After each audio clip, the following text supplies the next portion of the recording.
તો કિરણ પ્રકાશ શાસ્ત્રમાં સ્વાધ્યાયના જે દાખલાઓ છે ને આપણે વાત કરીએ છીએ.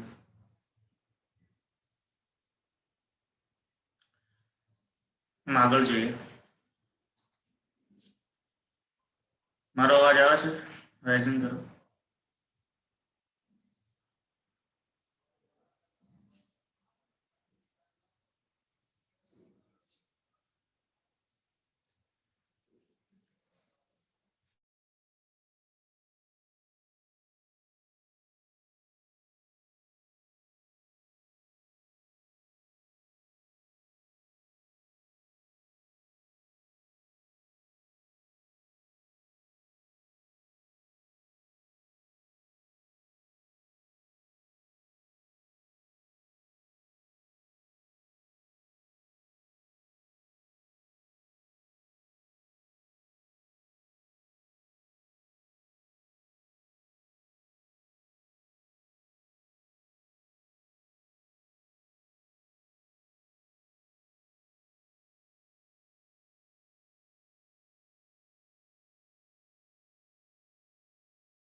અવાજ કપાય છે.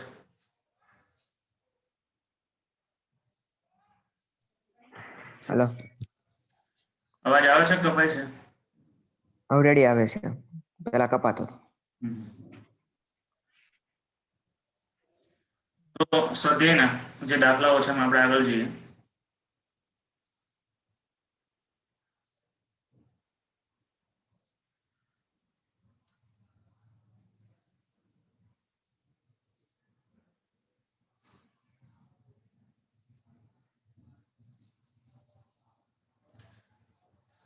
કાલે આપણે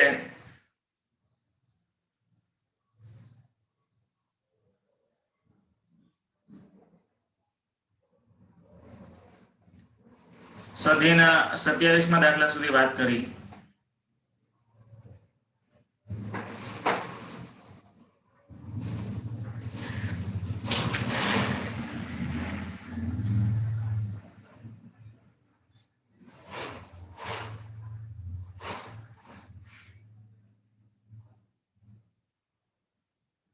આગળ સ્વાધ્યાયનો 28મો દાખલો.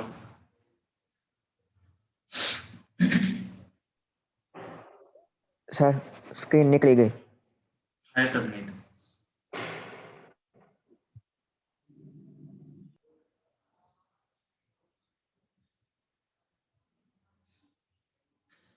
દાખલાની રકમ તમારી આગળ શેર કરું છું.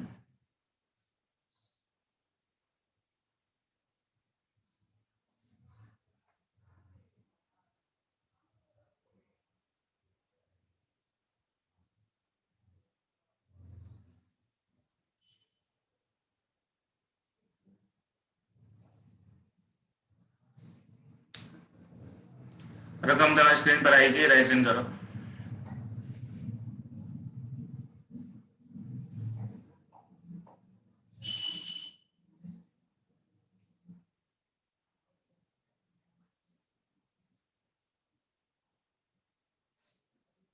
તમારી સ્ક્રીન ઉપર રકમ દેખાતી છે?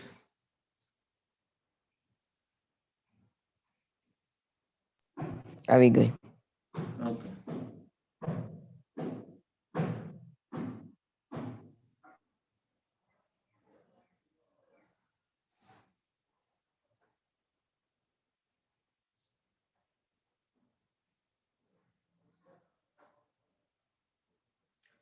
એક નાના ટેલિસ્કોપ 28મો દાખલો છે. માં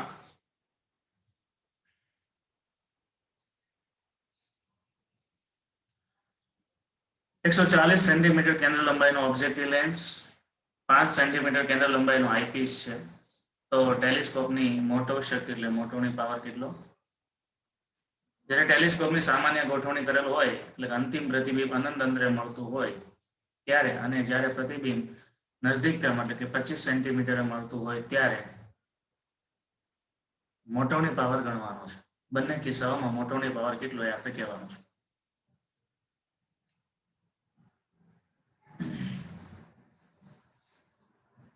ટેલિસ્કોપની મોટવણી શું છે તો કે FO આપણને આપ્યું છે ઓબ્જેક્ટિવ લેન્સ છે 140 સેન્ટીમીટર, FE 5 સેન્ટીમીટર છે, M નોર્મલ અને M મેક્સિમમ. સામાન્ય મોટવણી જેને આપણે M નોર્મલ કહીએ છીએ એ FO ના છેદમાં FE છે. અને મહત્તમ મોટવણી જે છે જે લઘુત્તમ અંતરે મોટવણી મળે ને મહત્તમ મોટવણી કહીએ છીએ. મહત્તમ મોટવણી એમાં મેક્સિમમ મળે છે FO ના છેદમાં FE 1 plus FE upon D. એમાં કિંમત મૂકીને સાદરૂપ આપીએ એટલે આ મળશે. બહુ ટૂંકી ગણતરી છે. 29 દાખલો જોઈએ. એક નાના ટેલિસ્કોપ તો સ્વાધ્યાયનો જે 28મો દાખલો હતો ઉપરનો જે દાખલો છે એમાં હેલો હા હેલો સર, અવાજ કપાય છે. તો એનો બીજો કોઈ રસ્તો નથી. એક મિનિટ.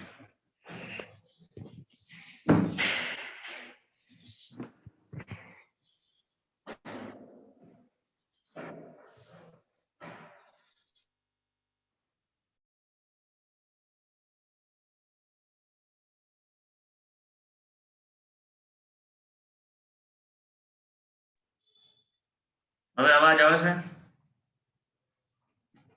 હા. ઓકે.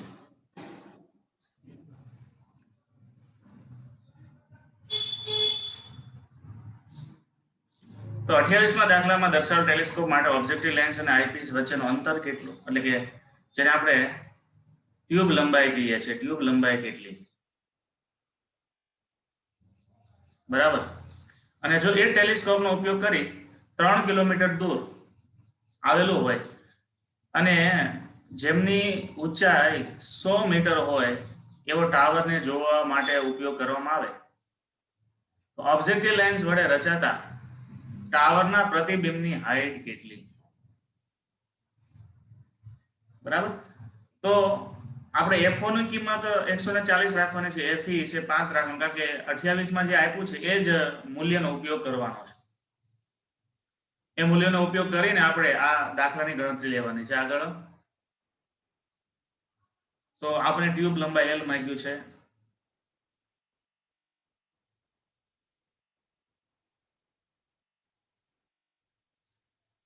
બીજો આપણી પાસે માંગ્યું છે પ્રતિબિંબની હાઈટ. એમાં ઓરિજિનલ હાઈટ ઓબ્જેક્ટ HO આપણને આપ્યું છે. અહીંયા એક HO ભૂલ થઈ ગઈ, HO આપણે 100 આપ્યું છે જેને આપણે H તરીકે અહીંયા 100 મૂકીએ છીએ, પણ એ ભૂલથી ક્વેશ્ચન માર્ક થઈ ગયું છે. અને ઇમેજની હાઈટ આપણની પાસે માંગેલી છે. આન્સર નંબર એ. ટ્યુબ લંબાઈનું સૂત્ર છે ટેલિસ્કોપ માટે FO પ્લસ FE. અને એ જે ટ્યુબ લંબાઈ એને જ કહેવાય ઓબ્જેક્ટિવ લેન્સ અને આઈપીસ એટલે ઈ લેન્સ વચ્ચેનું અંતર L બરાબર FO પ્લસ FE. FO 140 છે, FE 5 સેન્ટીમીટર છે, એટલે આપણે ટ્યુબ લંબાઈ મળશે 145 સેન્ટીમીટર. બીજામાં શું કરવાનું છે તો હાઈટ ઓફ ઓબ્જેક્ટ 100 સેન્ટીમીટર છે, સોરી 100 મીટર, અહીં એક સુધારો કરો, 100 મીટર ઊંચાઈનો ટાવર છે, 100 મીટર કરવાનું. અને આપણાથી દૂર કેટલો છે તો x બરાબર 3 ગુણ્યા 10⁻³ જેટલો દૂર છે. તો tan alpha is equal two tan સામેની બાજુ છેદમાં પાસેની બાજુ. સામેની બાજુ કેટલી 100, પાસેની બાજુ કેટલી 3 ગુણ્યા 10⁻³. ઉપરથી આપણે મળશે 1/30 રેડિયન. હવે ટેલિસ્કોપ માટે આલ્ફાનું સૂત્ર હતું H/FO. એ ક્યાંથી આવશે H/FO? ટેલિસ્કોપની થિયરીમાં છે જવું પડે અને ટેલિસ્કોપ માટે આલ્ફાનું સૂત્ર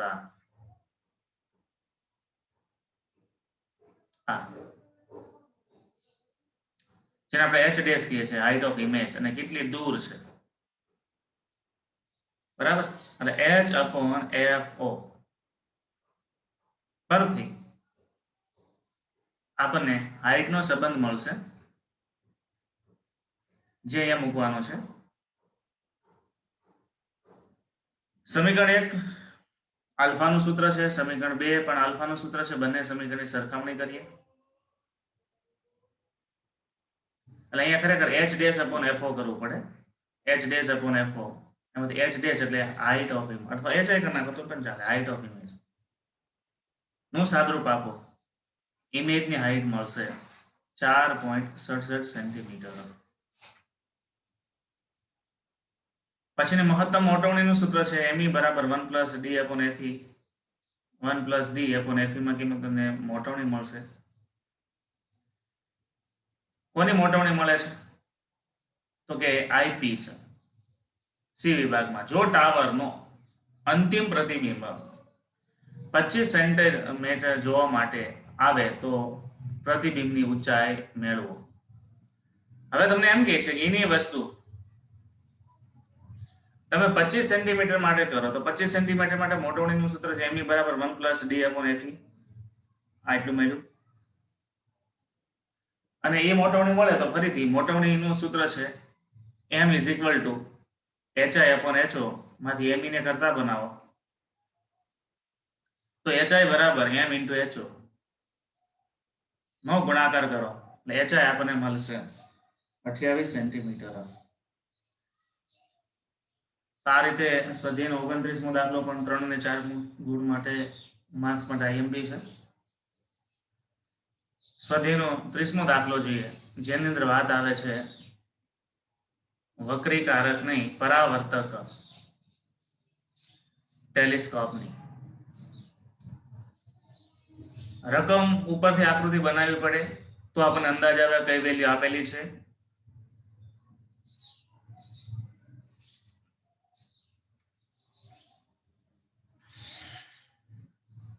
રકમ જોઈએ.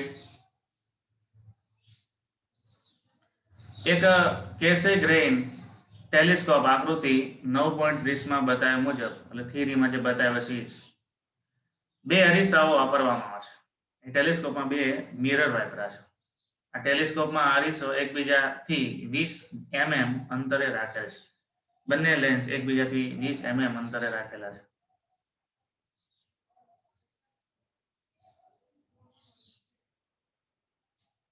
કાનાણી સર કેસેગ્રેઇન એટલે એ ટેલિસ્કોપનો પ્રકાર છે જેને આપણે પરાવર્તક કહીએ છીએ. બરાબર એટલે થિયરીમાં હતું જો આ કેસેગ્રેઇન છે.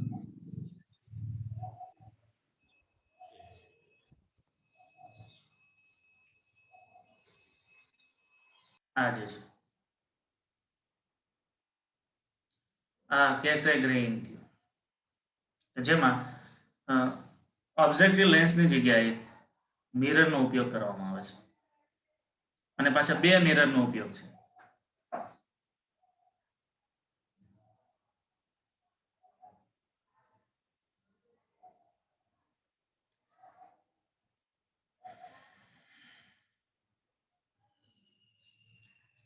એકબીજાથી 20 mm મૂકેલા છે. મોટા અરીસાની વક્રતા ત્રિજ્યા 220 mm છે અને નાના અરીસાની વક્રતા ત્રિજ્યા 140 mm છે. તો અનંત અંતરે રહેલી વસ્તુનું પ્રતિબિંબ કયા એટલે પ્રતિબિંબ અંતર મેળવવાનું છે. વસ્તુ તો અનંત અંતરે છે. બંને મિરર વચ્ચેનું અંતર આપ્યું છે. બંને મિરરની વક્રતા ત્રિજ્યા આપેલી છે. અંતર્ગોળ અરીસા વડે મળતા પ્રતિબિંબ બહિર્ગોળ માટે આભાસી વસ્તુ બને છે.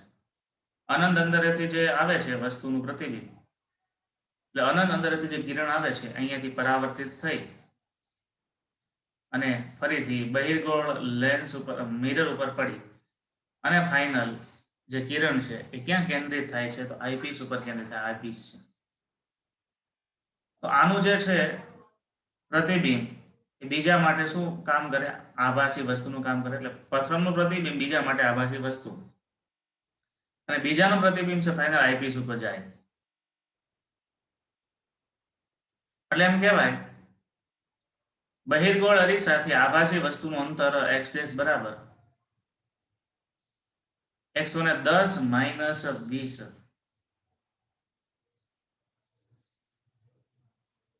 -110 શું કામ કર્યું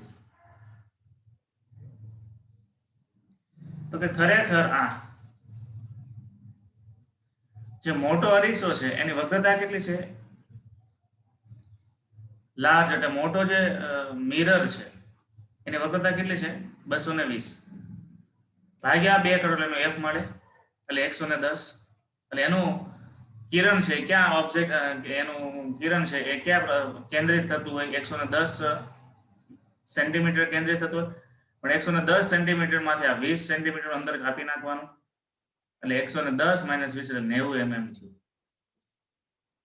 એટલે આપણે u બરાબર -90 લઈ શકીએ, કારણ કે આભાસી વસ્તુ અહીંયા પ્રતિબિંબ અહીંયા મળ્યું ને એ આભાસી વસ્તુ તરીકે કામ કરે છે, એટલે વસ્તુ અંદર આપણે -90 mm મૂકી શકીએ. fs એટલે સ્મોલ જે મિરર છે, સ્મોલ મિરર ની વક્રતા ત્રિજ્યા ઉપરથીનું વક્રતા કેન્દ્ર fs બરાબર -70 mm મળશે. એ 70 શું કામ? તો 140/2 એટલે 70 થયું. તો અહીંયા જે વક્રતા આપી છે એના પરથી આપણે કેન્દ્ર લંબાઈ ગણી અને એના ઉપરથી આપણે અંતર ગણ્યું. અરીસાનું સૂત્ર છે 1/v + 1/u = 1/fs. 1/v ને કરતા બનાવો તો 1/fs - 1/u ના કિંમતો સાદરૂપ આપણે v બરાબર -315 mm મળે. એટલે બહિર્ગોળ થી એટલું, એટલે બહિર્ગોળ આ છે ને આનાથી -315, આનાથી તમારે બહિર્ગોળ થી માઇનસ એટલે આ બાજુ આવવું પડે, ત્યાં એનું ફાઇનલ પ્રતિબિંબ રચાય.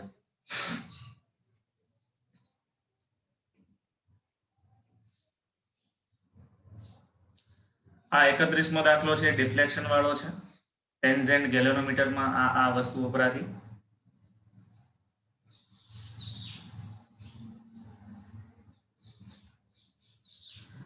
આમ જોવા જઈએ તો આપણે કેવેન્ડિશના પ્રયોગની આકૃતિની ગોઠવણી જોઈ હતી.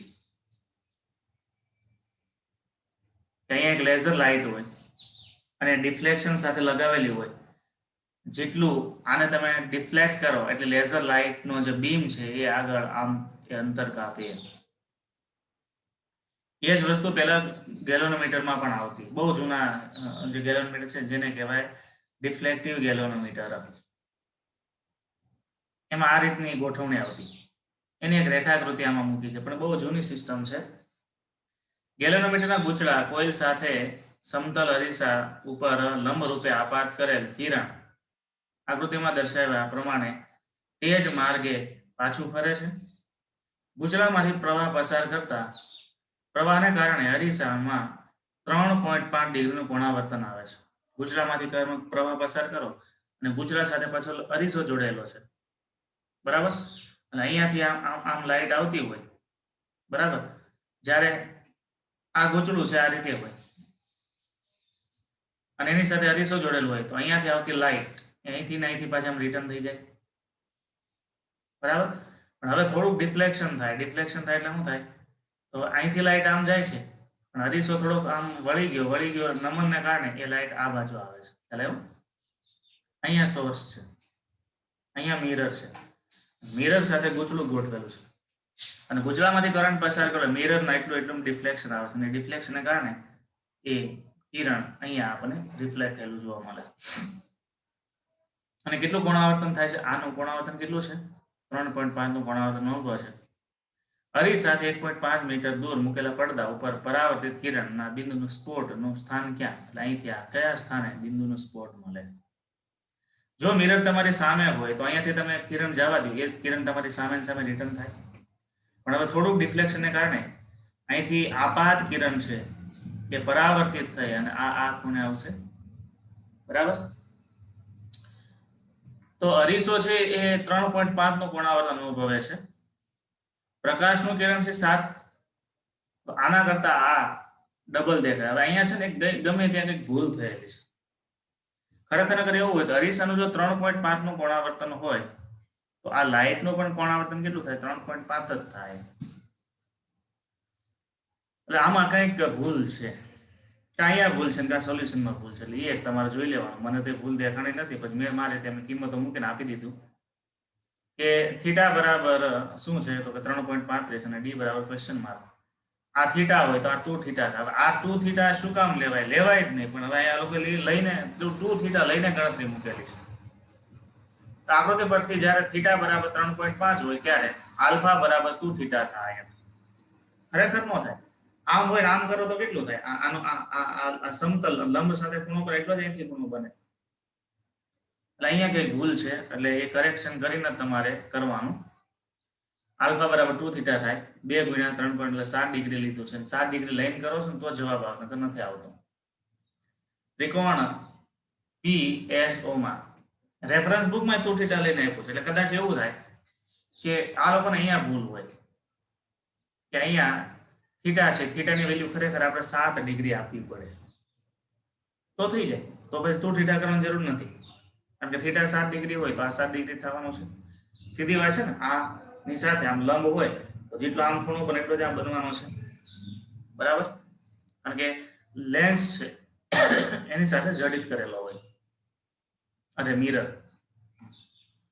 તો સહેલું છે કે આકૃતિમાં tan આલ્ફા બરાબર સામેની બાજુના છેદમાં પાસેની બાજુ, સામેની બાજુને કરતા બનાવો એટલે પાસેની બાજુ ગુણ્યા tan આલ્ફા, tan 7 ડિગ્રી 15 ગુણ્યા tan આલ્ફા 7 ડિગ્રીમાં 0.12 એમ, અને d બરાબર 0.1842.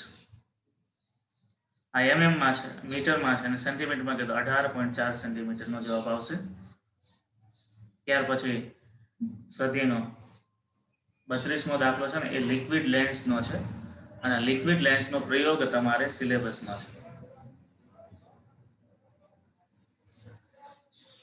આ જે પ્રયોગ છે એમાં આ રીતે આપ્યું છે આખું કે તમારે લેબોરેટરીની અંદર તમે જ્યારે જાઓ ત્યારે એક નીચે મિરર રાખવાનો, પ્લેન મિરર રાખવાનો હોય. પ્લેન મિરર ઉપર તમારે બહિર્ગોળ લેન્સ આ રીતે મૂકી દેવાનો હોય, અને બહિર્ગોળ લેન્સ મૂક્યા પછી ઊભું સ્ટેન્ડ આવે, ઊભી પીન હોય. આપણે કેમ ટેબલ ઉપર આડી પીન હોય જોવા માટે પ્રતિબિંબ અને વસ્તુ, એમ આમ ઊભી પીન હોય સ્ટેન્ડમાં રીતના. પછી જ્યાં દ્રષ્ટિ સ્થાન ભેદ દૂર થાય ત્યાં તમારે એક પોઈન્ટ નક્કી કરવાનો, એ હાઈટ માપવાની, કેટલી હાઈટ દ્રષ્ટિ સ્થાન ભેદ દૂર થાય છે ઊભી પીનમાં. તો એ પોઈન્ટ નક્કી કરવાનો. પછી શું કરવાનું તો કે લેન્સ અહીંયાથી લઈ લેવાનો અને પ્લેન મિરર ઉપર થોડું પાણી ભરી દેવાનું. પાણી ભર્યા પછી એના પર લેન્સ મૂકવાનો, એટલે અહીંયા પાણીનો એક અંતર્ગોળ લેન્સ બની જાય છે. કોની વચ્ચે? મિરર અને લેન્સ વચ્ચે. એટલે હવે અહીંયા અંતર્ગોળ અરીસો અને બહિર્ગોળ અરીસાનું સંયોજન થયું. અંતર્ગોળ અરીસો છે એ પાણીનો બને છે, અને બહિર્ગોળ અરીસો છે એ કાચનો તો છે જ પહેલેથી. ફરીથી પ્રયોગ રિપીટ કરવામાં આવે એટલે પહેલા જે દ્રષ્ટિ સ્થાન ભેદ દૂર થતો એના કરતા હવે દ્રષ્ટિ સ્થાન ભેદ થોડું ઓછી હાઈટ ઉપર મળે છે. આકૃતિમાં એક બહિર્ગોળ લેન્સ કે જેમની બંને બાજુ વક્રતા ત્રિજ્યા સમાન છે, વક્રી ભૂર્ણાંક 1.5 છે, તેને પ્રવાહીના સંપર્કમાં રાખવામાં આવે તો એક નાની સોયનો મુખ્ય અક્ષ રહે તે રીતે તેનું ઉલટું પ્રતિબિંબ સોયના સ્થાને દેખાય ત્યાં સુધી ખસેડવામાં આવે છે. તો પિનનું લેન્સથી અંદર 45 મળે. જ્યારે પાણી ભર્યું હોય ત્યારે અંતર 45 મળે છે. હવે પ્રવાહીને દૂર કરીને પ્રયોગનું પુનરાવર્તન કરવામાં આવે તો અંતર 30 મળે. મેં તમને પહેલા પ્રવાહી ભર્યા વગર કીધું, પછી પ્રવાહી ભરીને કીધું. પ્રવાહી ભરીને પહેલા કરો તો 45 મળે છે, પ્રવાહી કાઢીને પછી કરો તો 30 મળે છે હાઈટ. તો આ જે પાણીનો વક્રી ભવનાંક, એટલે આજે ખરેખર જે પ્રેક્ટિકલ છે ને, પ્રેક્ટિકલ પાણીનો વક્રી ભવનાંક નો જ છે કે પાણીનો વક્રી ભવનાંક આપણે 1.33 માપીએ છીએ, એ વક્રી ભવનાંકનું મૂલ્ય આ પ્રયોગની મદદથી મેળવી શકાય. બરાબર? તો એનું આપણે કેલ્ક્યુલેશન જોઈએ. 4 માર્ક્સ માટે મોસ્ટ આઈપી. જ્યારે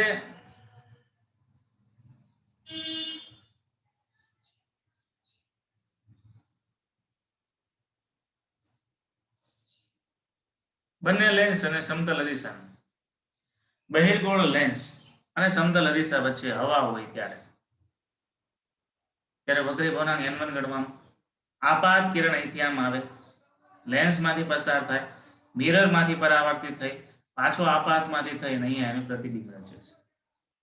એ રીતે આમ. તો એ લેન્સનું સૂત્ર શું થાય? તો 1/f1 ng એટલે વક્રી ભવનાંક ઓફ ગ્લાસ, બાકીનો n1 માઇનસ n2, પણ n2 તો ગ્લાસ છે ને n1 બરાબર તો હવા છે જ. તો ng માઇનસ 1 એને ગુણ્યા 1 upon r1 minus 1 upon r2 તો 1 અપોન f1. તો ત્યારે 30 મળે છે, એટલે 30 મળે છે એનો મતલબ શું થાય? આકૃતિની ભૂમિતિ પરથી f1 કહેવાય. શું કહેવાય? f1. એ 30 ડિગ્રી છે. કારણ કે માનો કે અનંત અંતરેથી આવતા કિરણોને તમે ધ્યાનમાં લ્યો, ગણો તો આ કિરણો અહીંયા કેન્દ્રિત થાય છે, ત્યાં પ્રતિબિંબ મળે છે, એટલે કેન્દ્ર લંબાઈ છે એ જ પ્રતિબિંબ અંતર થઈ ગયું. તો 1/30 ng બરાબર, તો ગ્લાસ માટે 1.5 એટલે 3/2 માઇનસ 1 1/r માઇનસ 1/-r. આવું શું કામ? કારણ કે બંને વક્રતાઓ સમાન છે અને બંને સમાન છે એનું મૂલ્ય r જેટલું છે, એટલે r1 બરાબર r લેવાય અને r2 બરાબર પણ માઇનસ r લેવા છે. બરાબર, એક વક્રતા પ્લસ લીધી, બીજી વક્રતા માઇનસ લીધી. એનું સાદરૂપ આપો એટલે આપણે વક્રતા r બરાબર 30 સેન્ટીમીટર મળે છે. ચલો, આ લેન્સની વક્રતા મળી. જ્યારે અરીસા અને લેન્સ વચ્ચે પાણી ભરાય ત્યારે તેમની વચ્ચે પાણીનો અંતર્ગોળ લેન્સ બને છે. તો આ બહિર્ગોળ લેન્સ હતો, અંતર્ગોળ લેન્સ થયો. અહીં સમતુલ્ય એટલે સંયુક્ત લેન્સની સમતુલ્ય કેન્દ્ર લંબાઈ f ઇક્વિવેલન્ટ બરાબર 45 સેન્ટીમીટર થશે. કારણ કે 45 ઉપર પ્રતિબિંબ મળે છે એટલે બેનું સંયુક્તનું મળ્યું. તો સૂત્ર શું છે સંયુક્તનું? 1/f equivalent is equal two 1/f1 plus 1/f2. પણ f2 માટે શું કરવાનું? તો f2 માટેનું સૂત્ર છે, f2 એટલે પાણી માટેનું સૂત્ર 1/f2 is equal two nl એટલે લિક્વિડનો વક્રી ગુણાંક -1, હવાની સાપેક્ષમાં લિક્વિડનો વક્રી ગુણાંક, એને ગુણ્યા 1/-r માઇનસ 1/∞. શું કામ? કારણ કે પ્લેનો કોન્વેક્સ કોનકેવ મિરર છે. પ્લેનો એટલે એક બાજુ પ્લેન છે, પ્લેન છે ની વક્રતા શું થાય? r2 બરાબર ∞.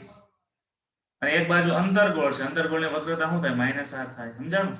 તો અંતર્ગોળ સપાટી છે અને પ્લેન સપાટી, એટલે એક સપાટીનું વક્રતા ત્રિજ્યા મળશે અને બીજીની આપણે અનંત મળશે. એ કિંમત આમાં મૂકીને તમે સાદરૂપ આપો, આપણે f2 બરાબર 30/nl-1 મળે છે. બરાબર, આ કિંમત તમે આ સમીકરણમાં મૂકી દો f2 ની. તો સમીકરણ 1 માં એની કિંમત મૂકો તો 1/f equivalent is equal two 1/f1 એટલે 30 માઇનસ 1/f2. f2 બરાબર શું થાય? તો -30/nl, એની જગ્યાએ nl-1/30 ની કિંમત આમાં મૂકી અને સાદરૂપ આપો, એમાંથી nl ના કરતા બનાવો એટલે 4/3 એટલે શું થશે? 1.33 થશે.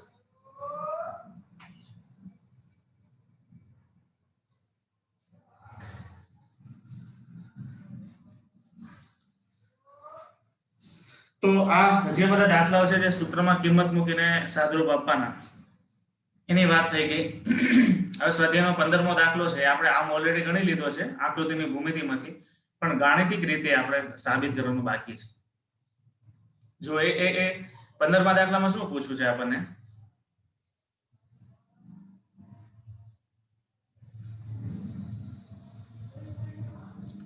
અરીસાના સૂત્રનો ઉપયોગ કરીને સાબિત કરો. અરીસાને યાદ કરો. આનો જવાબ તો બધાને ખબર જ છે. અરીસાના સૂત્રનો ઉપયોગ કરીને સાબિત કરવાનું છે. એમાં પહેલું સાબિતી છે કે અંતર્ગોળ અરીસો હોય અને એમાં વસ્તુને તમે f અને 2f ની વચ્ચે મૂકો તો એનું પ્રતિબિંબ છે એ 2f થી દૂર મળે. તો આપણે ખબર જ છે કિરણ રે ડાયાગ્રામની મદદથી કે આપણે સાબિત કર્યું હતું કે વસ્તુને f અને 2f ની વચ્ચે મળો તો પ્રતિબિંબ છે એ 2f થી દૂર મળે છે. તો ગાણિતિક રીતે સાબિત કરવું તો કઈ રીતે કરી શકાય? તો અંતર્ગોળ અરીસો છે, એમાં જ્યારે ઓબ્જેક્ટ છે f અને 2f વચ્ચે હોય ત્યારે ઇમેજ છે એ 2f થી દૂર મળે. અંતર્ગોળ અરીસા માટે શું હોય? તો f છે એ માઇનસ હોય અને u પણ માઇનસ જ હોય, એટલે 1 કરતા નાનું હોય, ઋણ હોય. તો હવે 2f કરતા મોટું કોણ? u થાય અને u કરતા મોટું કોણ? એ f થશે.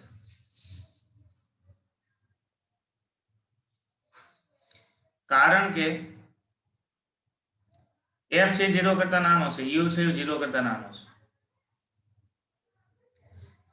તો u છે એ માનો કે 2f અને f ની વચ્ચે, કારણ કે ઓબ્જેક્ટને તમે ક્યાં મૂક્યો? f અને 2f ની વચ્ચે મૂક્યો ને, એટલે ઓબ્જેક્ટ એટલે વસ્તુ અંદર, તો વસ્તુ અંદર એટલે u થાય. u છે 2f કરતા નાનો છે અને f કરતા મોટો છે, એટલે કે 2f અને f ની વચ્ચે આવી ગયો વસ્તુ. બંને બાજુ વ્યસ્ત લ્યો. ચલો, તો 1/2f greater than 1/u greater than 1/, કારણ કે તમે વ્યસ્ત લ્યો એટલે લેસ ધેન છે ગ્રેટર ધેન થઈ જશે. ફરીથી માઇનસ વડે ગુણો તો ફરીથી ગ્રેટર ધેન છે લેસ ધેન થશે. -1/2f less than -1/u less than -1/f. હવે ઉપરના સમીકરણમાં 1/f ઉમેરી દો એટલે 1/f -1/2f less than 1/f -1/u less than 1/f -1/f નું સાદુરૂપ આપો. 1/f માંથી 1/2f જાય એટલે 1/2f પ્લસ વધશે. 1/f -1/u એટલે 1/v થાય અને 1/f -1/f એટલે શું થાય 0 થશે. બંને બાજુ વ્યસ્ત લ્યો એટલે 2f v અને 0. તો વસ્તુ એટલે પ્રતિબિંબ ક્યાં મળ્યું તો 0 કરતા મોટું છે, બરાબર, અને 2f કરતા નાનો છે. પણ આપણે ઋણ વડે ગુણો તો -2f -v કારણ કે અંતર તોડ છે એટલે ઋણ બાજુ મળશે લેસ ધેન 0. તો 2f થી દૂર મળ્યું. બેનું મોડ લ્યો તો પ્રતિબિંબ અંતર લેસ ધેન 2f.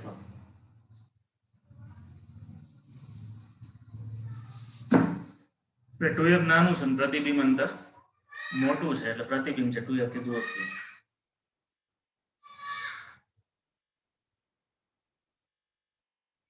બહિર્ગોળ માટે વાત આવી છે.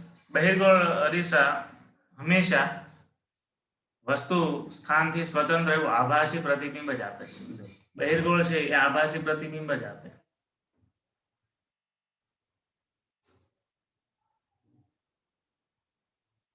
આપણે રે ડાયાગ્રામની મદદથી સાબિત કર્યું હતું બહિર્ગોળમાં આભાસી પ્રતિબિંબ જ મળે. મેથેમેટિકલ પ્રૂવ કરવું હોય તો બહિર્ગોળ માટે f છે 0 કરતા મોટો હોય અને u છે 0 થી નાનો હોય તો લેન્સનું સૂત્ર છે 1/v = 1/f - 1/u.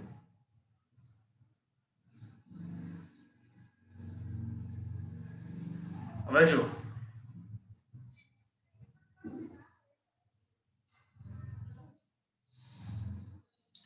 1/f છે એ 0 કરતા મોટો છે અને 1/u છે એ 0 કરતા નાનો છે. તો 0 કરતા મોટી સંખ્યામાંથી 0 કરતા નાની સંખ્યા બાદ કરો તો 1/v એ 0 થી તો મોટું જ મળે. તો 1/v છે એ જો પોઝિટિવ હોય તો v પણ 0 કરતા મોટું જ હોય એટલે v છે પોઝિટિવ મળે એનો મતલબ શું થયો પ્રતિબિંબ ક્યાં આવશે આભાસી જ આવશે, બરાબર. તો બહિર્ગોળ માટે આભાસી પ્રતિબિંબ આવે એની વાત થઈ.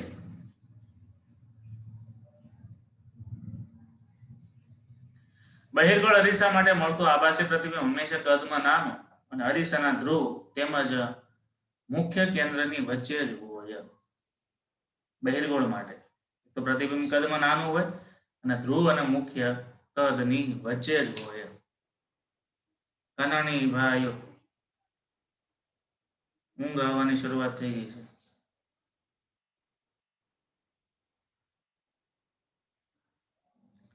બહિર્ગોળ માટે f છે એ 0 થી મોટો છે અને u છે એ 0 થી નાનો છે. બહિર્ગોળ માટેનું સૂત્ર 1/v + 1/u = 1/f. 1/v ને કરતા પણ એટલે 1/f - 1/u. તો 1/v ગ્રેટર ધેન 1/f. શું કામ? કારણ કે u બરાબર માઇનસ છે, માઇનસ માઇનસ પ્લસ થાય એટલે 1/f માંથી તમે 1/u બાદ કરો ત્યારે તમને 1/v મળે. એટલે 1/v છે મોટો છે અને 1/f છે નાનો છે તો બે બાજુ વ્યસ્ત લ્યો તો v greater than less than f એટલે v છે f કરતા નાનો મળે. તો f કરતા નાનો મળે એટલે f અને o ની વચ્ચે જ પ્રતિબિંબ રચાય. પછી મોટવણીનું સૂત્ર છે m બરાબર -v/u m = -+v ના છેદમાં -u કારણ કે u છે એ કરતા નાનો હોય માઇનસ માઇનસ પ્લસ એટલે મોટવણી છે એ +1 થી નાની મળે એટલે પ્રતિબિંબ છે એ નાનું મળશે અને પ્લસ છે એટલે ચતું મળશે. છેલ્લે ડી વિભાગમાં અંતર્ગોળ અરીસાના ધ્રુવ અને મુખ્ય કેન્દ્ર વચ્ચે મૂકેલા વસ્તુનું પ્રતિબિંબ કદમાં મોટું અને આભાસી હોય છે. જો આપણે અંતર્ગોળ માટે છેલ્લે આપણે વસ્તુને એફ અને ઓ ની વચ્ચે મૂક્યું હતું તો આભાસી ને મોટું પ્રતિબિંબ મળે, જેનો ઉપયોગ કરીને આપણે ટેલિસ્કોપ અને માઇક્રોસ્કોપની પણ વાત થઈ. તો આ સ્વાધ્યાય કિરણ આકૃતિઓથી મળતા પ્રતિબિંબના ગુણધર્મ તમને બીજગણિતથી મેળવવા મદદ કરે છે. એ આ બધા જે છે કિરણ આકૃતિ તો આ મેળવેલા છે. તો અંતર્ગોળ માટે f છે 0 કરતા નાનો છે. વસ્તુ p અને f વચ્ચે હોય તો f 0 u છે એ 0 કરતા નાનો છે અને f કરતા મોટું છે. બંને બાજુ વ્યસ્ત લો એટલે 1/f ગ્રેટર ધેન 1/u. સૂત્ર છે 1/v = 1/f - 1/u. તો 1/f માંથી તમે 1/u બાદ કરો ત્યારે તમને 1/v મળે છે. તો 1/f છે એ 1/u કરતા મોટું છે. મોટામાંથી નાની વસ્તુ બાદ કરો તો તમને મોટું જ મળે 1/v. 0 કરતા મોટું મળે. v છે એ પણ 0 થી મોટું મળે. તો મોટવણીનું સૂત્ર છે m = -v/u -v ના છેદમાં -u = > 1. તો એના પરથી ખ્યાલ આવ્યો કે પ્રતિબિંબ છે આભાસી છે અને છતું છે. આભાસી અને મોટું મળે છે.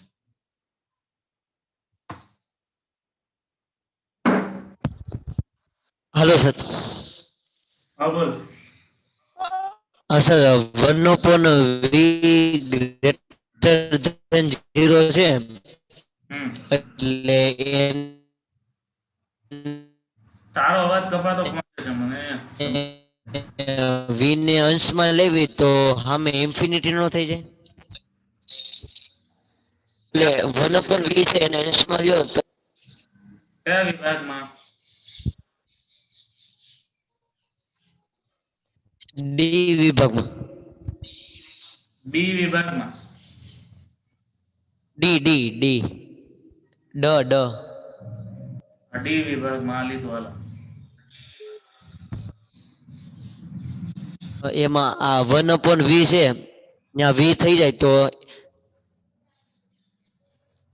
0 નું વ્યસ્ત એટલે આ એક્ઝેક્ટ 0 નથી હોતો. આપણે નો વસ્તુને થઈ જાય એમ. નહીં, ઓ ની વચ્ચે છે. 0 નથી લેવાનો. ઓ અને યુ ની વચ્ચે આવ્યું ને. તમને શું કીધું છે અંતર્ગોળમાં જ્યારે વસ્તુ ધ્રુવ અને મુખ્ય કેન્દ્ર વચ્ચે મૂકો ત્યારે એને નીચે ઉપર નહીં,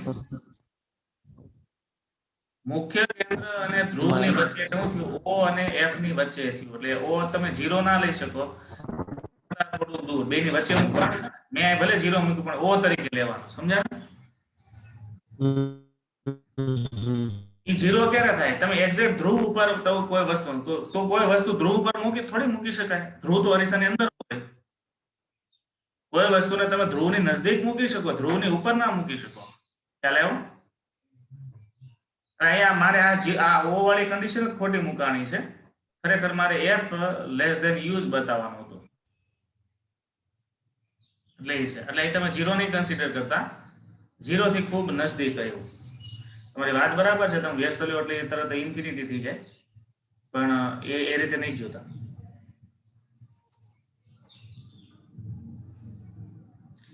કોઈ પણ વસ્તુને લેન્સ કે મિરરના ધ્રુવ ઉપર તમે મૂકી શકતા નથી, કારણ કે ધ્રુવ એ મિરર કે લેન્સની અંદર હોય. તો તમે અંદર તો કઈ વસ્તુ નથી મૂકી, એને ટચ કરીને મૂકી શકો, એટલે નજદીક મૂકી શકાય. પછી છેલ્લો આ સ્વાધ્યાયનો જે દાખલો છે, દાખલો તો નથી પણ બધા ક્વેશ્ચન આન્સર છે, જાતે પણ થઈ શકે એવા છે.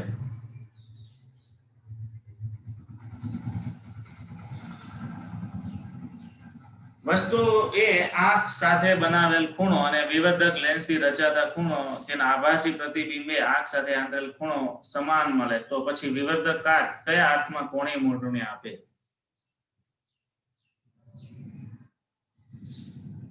બિલોરી કાચ છે મોટું હું કા પ્રતિબિંબ આપે છે?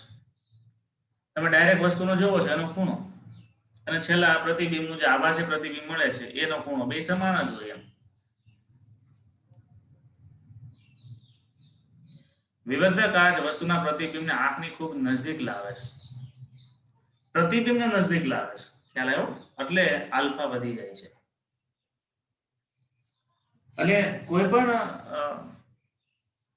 વસ્તુ મોટી દેખાવાનું કારણ શું? એ તો એની જે સાઈઝ હતી એટલી જ છે, પણ આપણે મોટી શું કામ દેખાય છે? તો એનું પ્રતિબિંબ છે નજદીક વ્યૂ આવે છે. પ્રતિબિંબ નજદીક આવે એટલે અર્થમાં એ કોણીય મોટવણી વધે છે.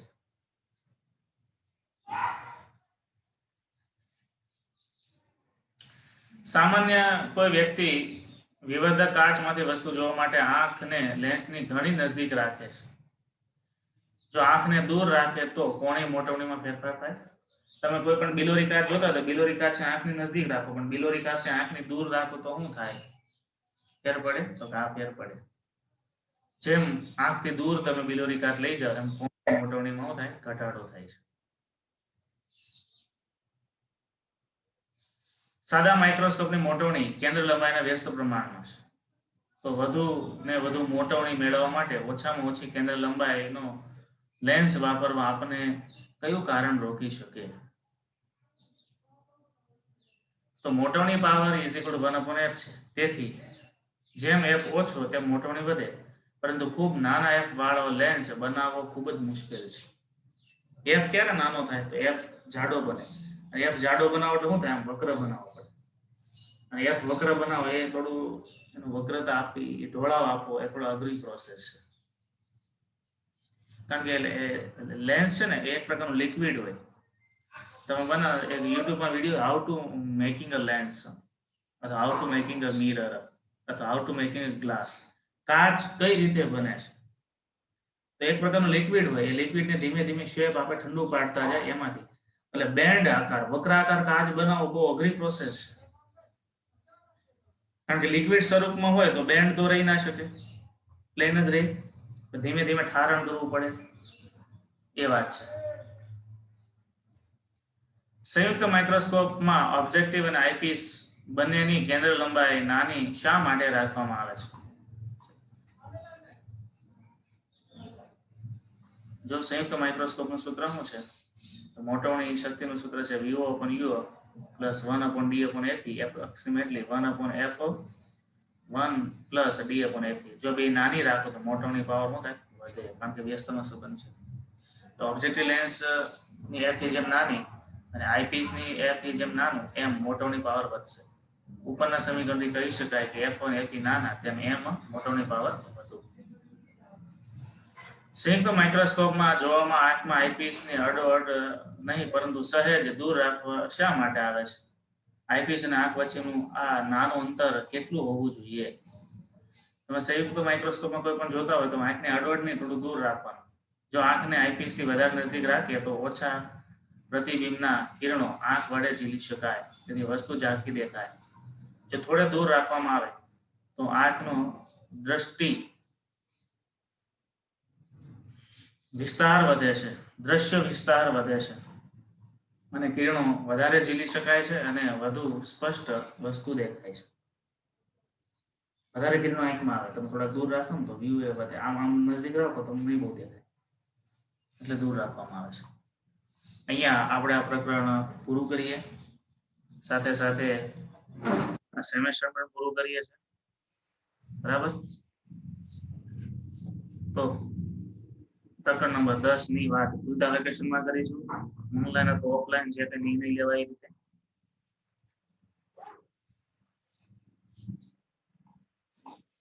અને દિવાળી વેકેશન દરમિયાન પ્રકરણ નંબર 9 હું તમને MCQ નો લીધો આપું છું. બરાબર? અને જો 8મું પ્રકરણનો બાકી હોય એ પણ મોકલાઈશ. બંનેના MCQ તમારે સોલ્વ કરવાના છે અને એની બુક બનાવવાની છે અને એના ફોટા સોલ્યુશનના મોકલવાના છે. બરાબર? આ તમારું દિવાળી હોમવર્ક છે.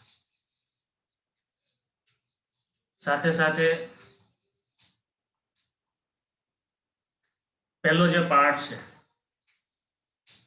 પહેલા પાર્ટની પણ આપણે સંયુક્ત યુનિટ ટેસ્ટ ગોઠવીશું ખુલતા વેકેશનમાં. એટલે એમના MCQ પણ તમારે જોઈ લેવાના છે. બરાબર? અહીંયા આપણે પૂરું કરીએ. Happy Diwali in advance. Hello. હા બોલો. અને સુધારેલી PDF મોકલી દેજો. સુધારેલી PDF મારે સ્કેન કરવી પડશે અને સ્કેન કર્યા પછી મોકલવાની થશે.